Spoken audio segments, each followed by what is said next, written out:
Las víctimas de violaciones de derechos humanos por la inseguridad o por la guerra contra el narcotráfico son los grandes olvidados de este país. Un informe los califica como los desamparados. Un informe elaborado por la Comisión Nacional de Atención a Víctimas y el Colegio de México. Esta semana seguramente se lo van a decir, se lo van a recordar a la Procuradora General de la República porque comparecerá ante comisiones en el Senado. Pero hoy también cambió la titularidad, cambió la dirección, el responsable de la Comisión Nacional de Víctimas, y en investigaciones como la que se presentó ayer y que le mencionaba hace un momento, hablan de la necesidad de hacer una reestructuración profunda de las instituciones que se dedican a atender a las víctimas. Soy José Buendía, gracias por estar con nosotros en este programa en el que todas las ideas se pueden cuestionar siempre que se debatan. Vamos a ver algunos datos de contexto y vamos a hablar con el expresidente de la Comisión Nacional de Víctimas, que hoy dejó su cargo, y con un representante de la sociedad civil que ha estado haciendo también investigación independiente sobre casos graves de violaciones a los derechos humanos. La masacre de 72 migrantes en San Fernando, Tamaulipas en 2010 y un número indeterminado de personas en Allende, Coahuila en 2011 revelan complicidades, omisiones y fallas en las investigaciones que implican lo mismo a los tres órdenes de gobierno que a los órganos garantes de los derechos humanos y la transparencia. La primera investigación independiente sobre estos casos de graves violaciones a los derechos humanos, encabezada por el Colmex y la auspiciada de la Comisión Nacional de Víctimas, concluye a la luz de los resultados de ambos casos. El Estado no ha hecho la tarea. El informe de este incipiente esfuerzo de Comisión de la Verdad documenta que las tragedias fueron el resultado de tres factores principalmente: el control casi total del crimen organizado sobre algunas regiones de Tamaulipas y Coahuila, la guerra entre el Cártel del Golfo y los Zetas iniciada en enero de 2010 y finalmente la complicidad de algunos agentes del Estado, complementada con la indiferencia, ineficiencia y debilidad de otras dependencias. El costo de esta problemática es que las víctimas de estos delitos están en desamparo, porque están lejos de cumplirse su derecho a saber qué es lo que ocurrió ahí, así como en otros lugares donde también hay desapariciones forzadas, como Ayotzinapa o recientemente las fosas encontradas en Morelos. Precisamente un editorial del New York Times reclama la semana pasada que aún no hay una versión creíble de Ayotzinapa, aunque el gobierno mexicano asegura tener avances en la lucha contra la impunidad en crímenes de lesa humanidad como la tortura o la desaparición forzada. ¿Cómo recomponer las instituciones que atienden a las víctimas? ¿Pueden funcionar sin mejorar las investigaciones y evitar la impunidad? Posiciones. 1. El informe concluye que en ambos casos son ejemplos de violencia extrema y desatención a las víctimas. 2. El escritor Juan Villoro comentó respecto al trabajo del Colmex y la CEAF que aprendemos geografía a través de la desgracia. Río Blanco, Tetelcingo, Ayotzinapa, San Fernando y Allende pertenecen a esta reasignación de la geografía a través del horror. 3. Es urgente e indispensable que el Estado reestructure y mejore el funcionamiento de las instituciones encargadas de atender a las víctimas de la violencia criminal. Hasta ahora, el término que mejor define la experiencia de las víctimas es el desamparo. 4. Jaime Rochín, comisionado presidente de la Comisión Ejecutiva de Atención a Víctimas, dijo que para que las personas que han sido víctimas de estos y otros casos tengan la atención adecuada del Estado, es imprescindible la participación de distintos actores de la sociedad que desde su independencia nos aporten análisis y recomendaciones. 5. Silvia Yorguli, presidenta del Colmex, indicó que ante los problemas de violencia que vive nuestro país, su escuela considera fundamental establecer los convenios para el estudio de casos pragmáticos. Agregó que el conocimiento es un ingrediente central de la verdad, y esta se requiere para avanzar hacia la justicia y la paz.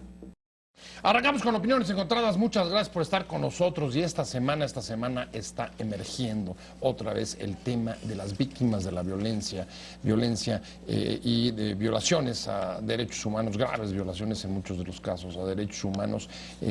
Apenas ayer se presentó un informe importante, una de las primeras investigaciones independientes sobre las masacres de San Fernando allá en Tamaulipas, y también otro caso en Allende, Coahuila, con un número indeterminado de desaparecidos. Hoy está compareciendo ante comisiones y seguramente le van a recordar el tema de las víctimas a la Procuradora General de la República.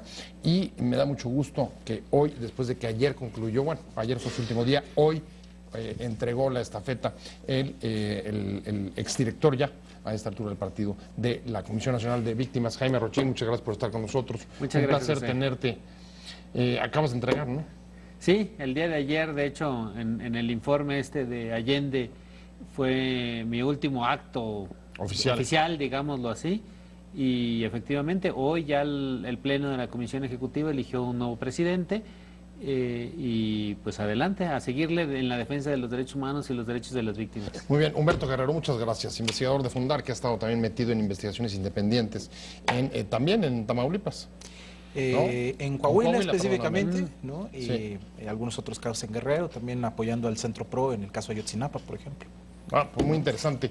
Si quieren, vamos directamente con una de las afirmaciones del informe que se presentó ayer, que me parece más contundente, Jaime, y es, después de analizar y ver la documentación que les proporcionó autoridades locales, autoridades municipales, entiendo que la PGR no les quiso dar información, que ahí es donde existieron las mayores resistencias en esta investigación, y ahorita me lo confirmarás, pero la primera conclusión es, el Estado no ha hecho la tarea y las víctimas de la violencia en este país están en el desamparo. ¿Es cierto? A ver, yo primero diría que este ejercicio es valiosísimo precisamente por ser un trabajo coordinado entre gobierno federal, en concreto la Comisión Ejecutiva de Atención a Víctimas, organismos autónomos como la CNDH que colaboraron amplísimamente, gobierno local, en el caso de Coahuila que colaboró con mucha apertura, y la academia, dejándole a la academia una absoluta libertad para entrar a los expedientes y obviamente firmando los convenios de confidencialidad, etcétera, necesarios para poder hacer esto. Yo creo que el resultado es duro, sin duda. Yo no cuestionaría el contenido del documento, pero sí diría que para mí lo más rescatable es que a partir de todo este diagnóstico se generan propuestas muy específicas de colaboración y de trabajo, y se genera la esperanza de que a través de un trabajo coordinado entre todos los actores gubernamentales, sociales, se puede generar una mejor situación para las víctimas de derechos humanos. O y sea, de violaciones sacarlos de... del desamparo, ¿tú cómo lo ves? ¿Sí hay una situación de desamparo y el Estado no ha hecho la tarea? Yo debo decir que sí hay una situación de desamparo. Y muy rápidamente, ¿por qué considero que lo hay?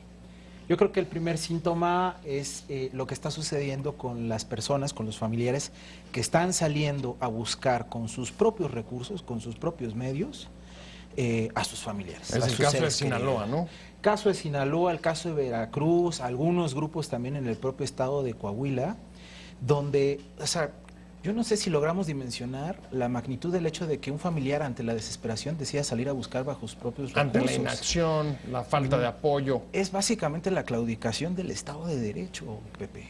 O sea, porque estamos hablando de que la obligación más básica que tiene un Estado, que es la de garantizar la seguridad e integridad personal de sus ciudadanos, no lo está logrando. Y entonces son ellos mismos quienes tienen que salir y con sus propios recursos. ¿Dónde tienes familiares buscando a sus víctimas?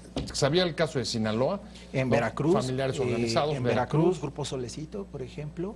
El Grupo Vida en el norte del país está actuando tanto en Chihuahua como en Coahuila, ¿no? En Guerrero, ¿no? Los otros desaparecidos de Iguala. Es decir, hay grupos por todos lados buscando a sus familiares. Entonces, ¿y por qué? Pues ante la situación de desamparo. Y lo otro muy importante es, creo, la total descoordinación entre autoridades para poder llevar a cabo las búsquedas. Hace poco, recientemente, estuve en Torreón, Coahuila, en un operativo de búsqueda encabezado por la Procuraduría General de la República. Yo debo decirte que todos los puntos que visitamos para buscar ahí pues restos, digamos, restos de personas desaparecidas, ya habían sido investigados por la Procuraduría del Estado, y de esto no tenía conocimiento el Ministerio Público. No se había Federal. informado. No se había informado, no sabía. Entonces fuimos invirtiendo una gran cantidad de recursos, tanto las víctimas como la propia autoridad, para poder ir a ese operativo en puntos que ya habían sido explorados y no se contaba con la información. O sea, no básica. le dieron información a la PGR.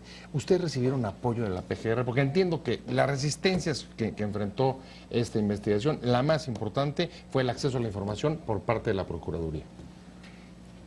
A ver, yo lo que diría es que la Procuraduría dio argumentos que me parecen asequibles para no dar información. Es decir, decidió no participar, es cierto, y lo hizo porque señaló que la investigación estaba abierta y que por tanto no tenía las posibilidades de dar información, y que además corría peligro. el que difundiera las acciones que están realizando. Yo diría... O sea, es un poco el clásico argumento de reserva. El proceso y la averiguación previa está abierta, por tanto no la puedo dar a conocer en este Sin momento. embargo, yo creo que, a pesar de que podría ser muy interesante la aportación de la PGR, creo que los principales obstáculos en la información estuvieron a nivel municipal. Y a nivel también estatal en el estado de Tamaulipas, no así en Coahuila. Ahí sí no tuvimos ningún acceso a la información en el caso de Tamaulipas. O sea, el gobierno del estado de Tamaulipas no quiso colaborar. No quiso colaborar, exactamente. Okay. Y yo creo que el gran descubrimiento de que es algo que sabíamos, pero que se ve ya cómo opera, es la colaboración entre autoridades municipales y la delincuencia organizada. Aquí Humberto ha estado pues muy presente en el caso de Ayotzinapa, que precisamente parte de esa colaboración entre policías municipales y la delincuencia organizada de desaparecidos, donde las policías municipales y a veces hasta estatales están colaborando, entregando a las personas al crimen organizado. Esto se nota claramente en los casos de San Fernando y en el caso de Allende, cómo las policías municipales están involucradas. Y por eso, precisamente, las autoridades no han querido entregar información. Anunció Sergio Aguayo que seguirán buscando en unos capítulos posteriores qué fue lo que pasó y obteniendo la información de los municipios, pero creo que yo pondría el énfasis en la falta, no solo en la falta de colaboración, sino en la colaboración activa de este tipo de policías y de este tipo de autoridades de seguridad con el crimen organizado, que está claramente demostrado en ese documento. Pero fíjate ahí lo que me preocupa. Digamos que tengo una como repetición de la historia en dos niveles. Un nivel es, en efecto, no es el primer caso, ahora se corrobora en el caso de Coahuila la participación, como decía Jaime, del crimen organizado con las policías locales en la comisión de un delito de lesa humanidad. Pero al mismo tiempo eso lleva a abrir un proceso de investigación por parte de la PGR que, como ha habido en otros lados, léase Ayotzinapa, no se ha resuelto, pero impide el que haya acceso a la información. Me siento un poco... ¿Cómo desatar este nudo, Humberto?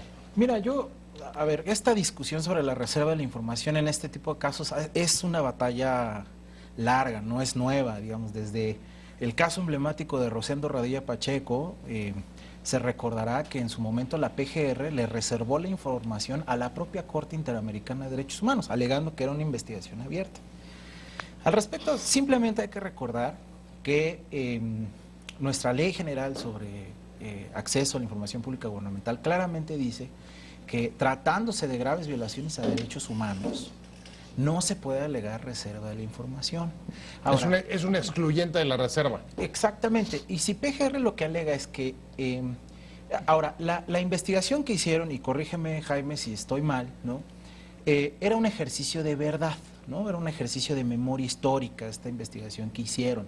Es decir, no es una investigación que pretenda entrar al nivel de detalle y de profundidad para deslindar responsabilidades penales o administrativas. En ese sentido, me parece que era totalmente viable que la PGR, sin poner en riesgo su propia investigación, revelara información, digamos, básica, documental, estadística, sobre los expedientes que tiene abiertos, porque se trataba de un ejercicio de memoria y de verdad, y no se trataba de, digamos, de otro proceso de jurídico paralelo. Ese es un argumento, pero el otro argumento es, entonces, si por ejemplo hubiera habido una mayor presión de la Comisión Nacional de Derechos Humanos sobre ambos casos, si los declara graves violaciones a los derechos humanos, habría sido en automático obligada la PGR a abrirlo. Cuando son declarados por la Comisión Nacional de Derechos Humanos violaciones graves, sí. No hay reserva de la información, de acuerdo, pero no están declarados hasta este momento en esas circunstancias. ¿Pero qué pasa? O sea, a ver, la CNDH está presionando lo suficiente junto con el INAI, porque el propio informe hace un señalamiento al respecto. Sí, señala que en el caso de San Fernando, señala que la investigación, que por cierto no pertenece a esta administración actual de la Comisión Nacional de Derechos Humanos, sino a la anterior, sino que la investigación se hizo tarde, mal, sin acercamiento a las víctimas, y que incluso hay un amparo ahí de las propias víctimas frente a la CNDH, hubo un amparo frente a la CNDH por la falta de información. Pero, me corregirán, pero eso es casi inédito. Es casi inédito, sí. O sea, que un ciudadano se ampare frente al ombudsman, wow. Claro. Ahora, se refiere, quiero nada más dejar claro, no al periodo de la administración actual de la CNDH de Luis Raúl, sino al del periodo anterior. Y del otro caso, donde está pendiente todavía una posible, bueno, está en proceso una investigación por parte de la Comisión Nacional de los Derechos Humanos, si la Comisión dio información suficiente. Voy a tener que hacer un corte rapidísimo, pero regreso contigo.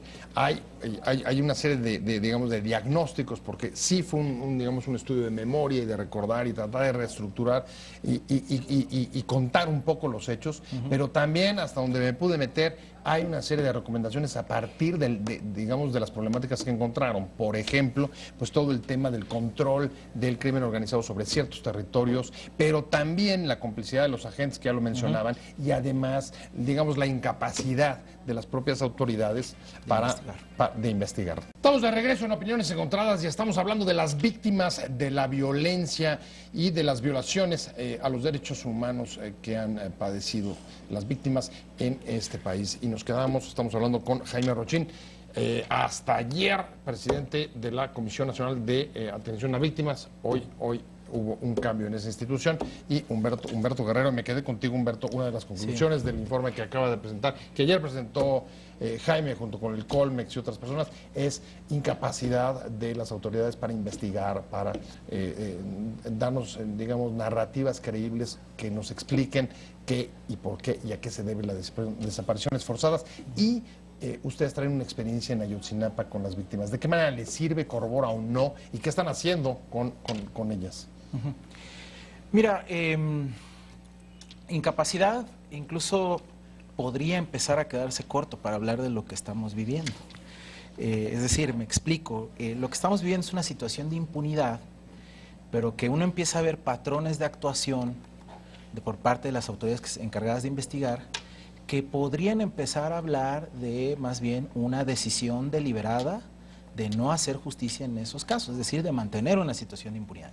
Es decir, ya no solamente es una cuestión de no poder, o en algunas ocasiones de mantener un estado de cosas, digamos, de mantener al Estado en la incapacidad, es decir, no aumentar presupuesto o no generar los recursos tecnológicos necesarios para poder investigar, pero porque a alguien le está conviniendo que esos casos se queden a pesar de que Ayotzinapa acaban de meter, ¿no?, tecnología de punta, ¿no? Los aviones, claro, para buscarlas. Pero en el caso de Ayotzinapa, justo vemos muy claramente cómo el caso se mantiene en la impunidad, no solamente por un tema de falta de capacidad, sino porque incluso hubo actuaciones deliberadas de personas, estoy hablando específicamente del caso de Tomás Herón, ¿no?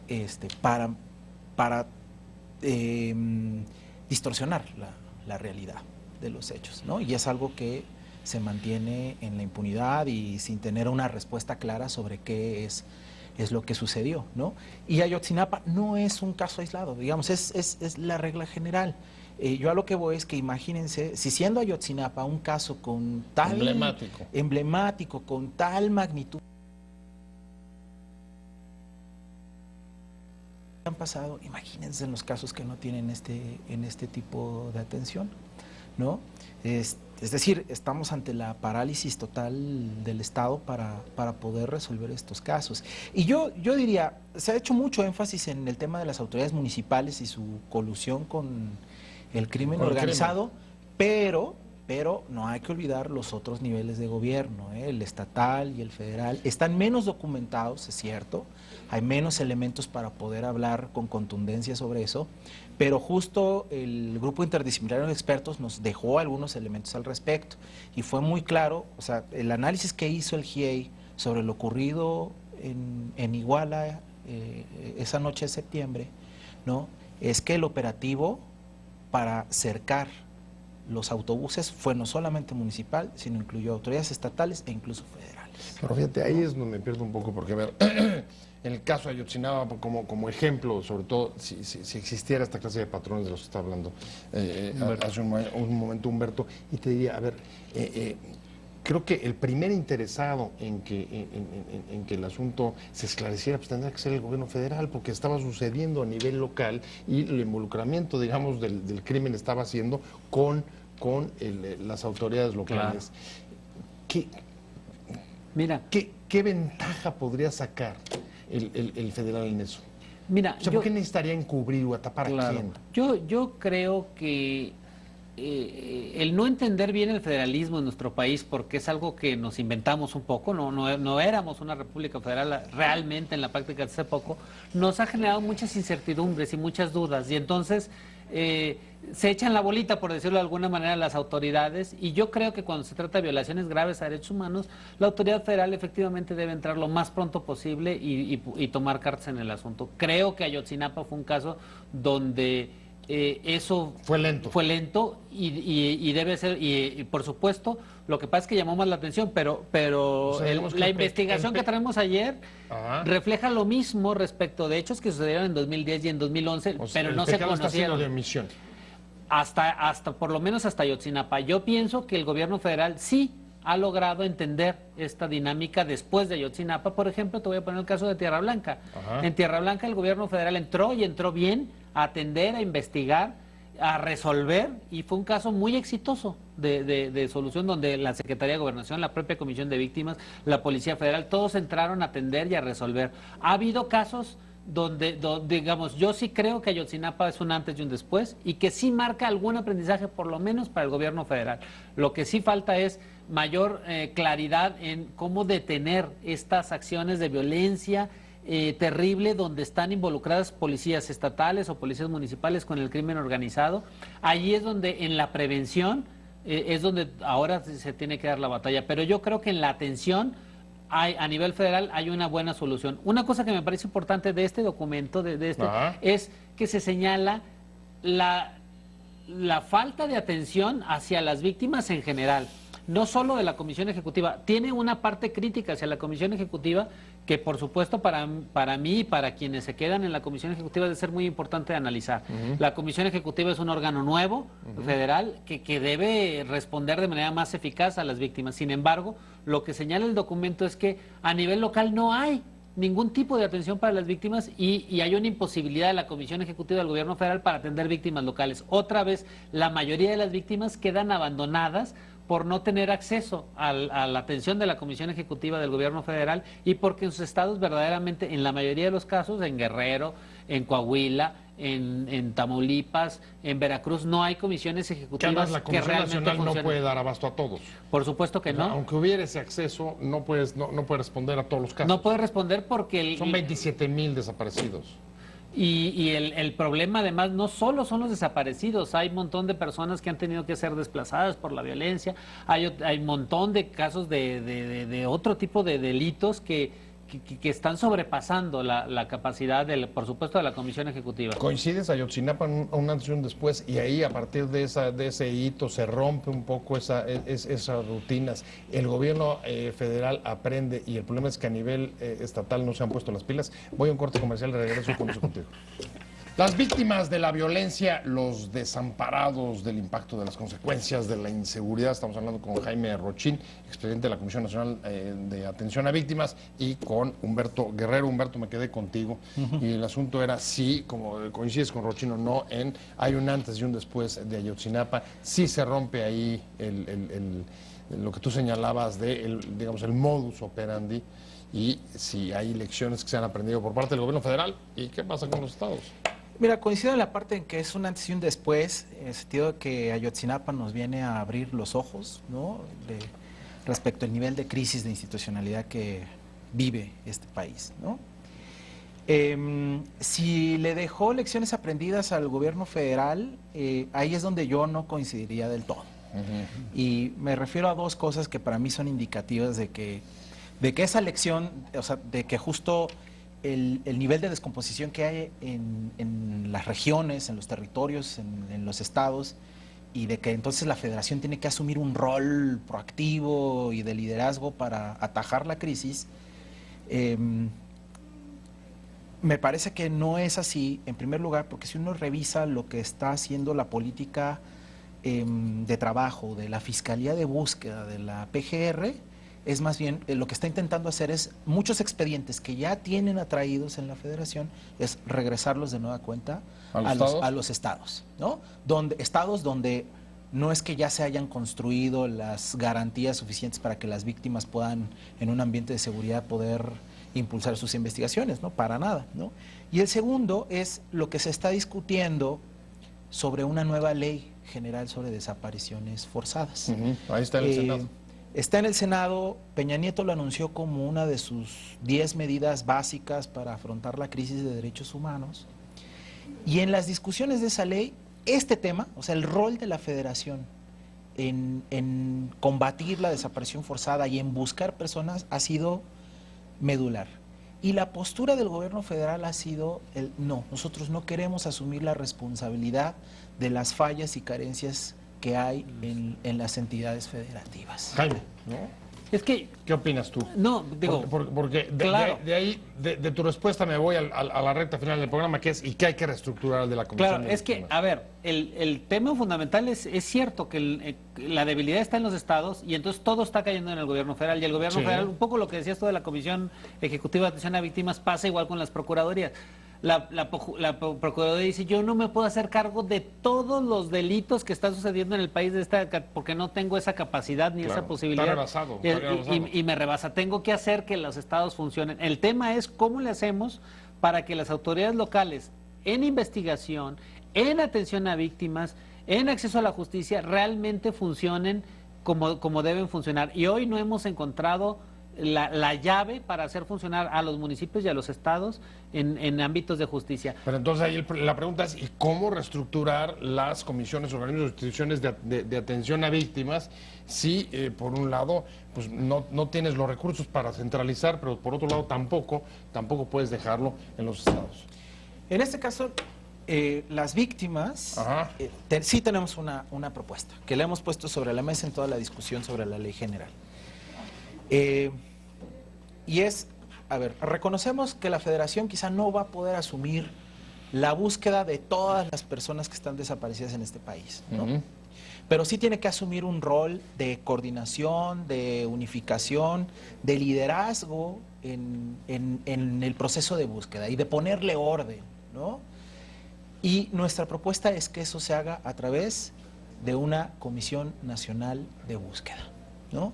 Que lo que haga sea no buscar necesariamente a todas las personas, pero que sí sea la institución que le ponga orden a la búsqueda de personas en ¿Cómo este país. coincides? ¿Esa es una solución, Ruchín? Es una.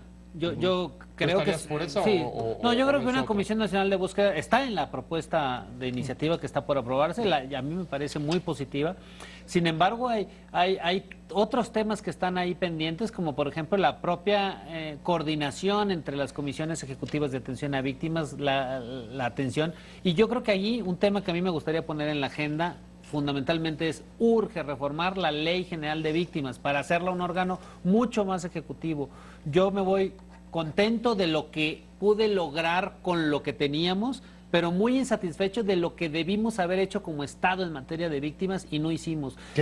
¿Cuáles son los amarres más importantes que encontraste? Fundamentalmente, el órgano mismo de la comisión es un órgano que se vuelve burocrático por generar un pleno que tiene que tomar determinaciones que son urgentes para las víctimas, que hay un fondo ahí de ayuda y reparación que implica que todo tenga que pasar por ese pleno y que además los gastos que se les den que ejecuten las víctimas tengan que ser por reembolso, es decir, las víctimas que no tienen recursos te tienen que dar facturas y tú les reembolsas. Eso es una grosería para las víctimas. ¿Eso se llama burocratismo? O sea, burocratismo puro. El problema de las víctimas es el burocratismo. Burocratismo puro que está en la ley, que está en el reglamento y que debe cambiar de una manera urgente. Está en el Senado trae urgencia, el propio gobierno federal lo quiere hacer. Entonces yo creo que es cuestión de ponerlo manos a la obra, porque las víctimas, yo lo he vivido, lo viví el día de ayer en ese evento que se me acercaron víctimas a reclamar con justa razón. Las víctimas no pueden aguantar más una situación pues de desamparo, desamparo legal, que implica en la práctica un desamparo también en la propia atención y en los propios apoyos. O sea, lo que les dicen es, ¿quieres, por ejemplo, una reparación del daño? ¿Implica tanto? Pues tienes que traerme recibos o tienes que tener... No solo reparación del daño, gastos como gastos funerarios. No, para pagar el gasto funerario de la persona que falleció, tiene que traer la factura. O para participar en diligencias, ¿no? Para participar en diligencias. Hace un par de semanas estuve yo telefoneándome con Jaime, porque para un operativo para que la víctima pudiera estar presente en el operativo de búsqueda, pues fue una serie de trámites. Para no hacer el cuento largo, es decir, estábamos a un día de viajar a Torreón y la víctima aún no tenía boleto de avión comprado, no tenía hotel. Oiga, pues a mí es urgente, es urgente. Ojalá que el programa lo haya visto Arely Gómez, que hoy está ahí en el Senado, porque aquí salieron algunas buenas propuestas que seguramente le deberán de llegar. Muchas gracias, Humberto Guerrero. Muchas gracias. Investigador de Fundar. Y muchas gracias, Jaime Rochín, expresidente de la Comisión de Atención a Víctimas. Te invitamos a seguir cuestionando la información con los siguientes videos.